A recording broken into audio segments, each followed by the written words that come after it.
Every once in a while I get to interview people that are close to me, and you're like my sister. So I am very excited today to get to interview someone that I think the world of. Thank you. Yeah, and I'm so glad you're here. Now, you come all the way from the Ouachita Mountains in Arkansas. Ouachita Mountains. Yeah, the Mena, Arkansas. Mena, Arkansas. Yeah, and they're not Mena, they're nicer, hopefully. Yeah. Now, Darla, I tell you what, you and I met over piano, a church event, and of course I had no idea, you were complimenting my piano playing. I had no idea that you were a better piano player than I was. Not. But you know what, you've been doing piano and music and singing for a long time, and there's so many aspects to you.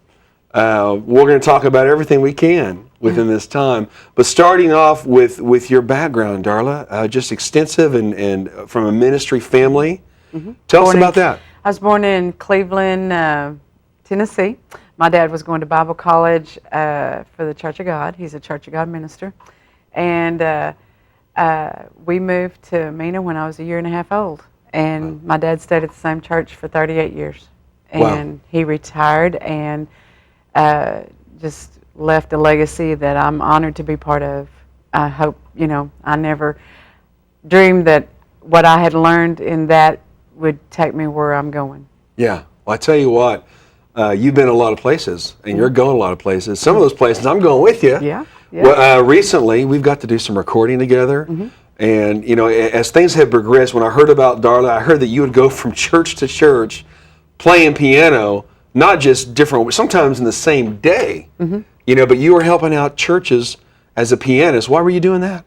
Well, while we're doing this, I'd like to ask all the younger people to start getting into helping their churches more, because a lot of churches are not having instrumental people do their work for the Lord and do things that they need to do. And so I kind of got adopted by another church, and so I go to one church and then I leave in 45 minutes and go to another church.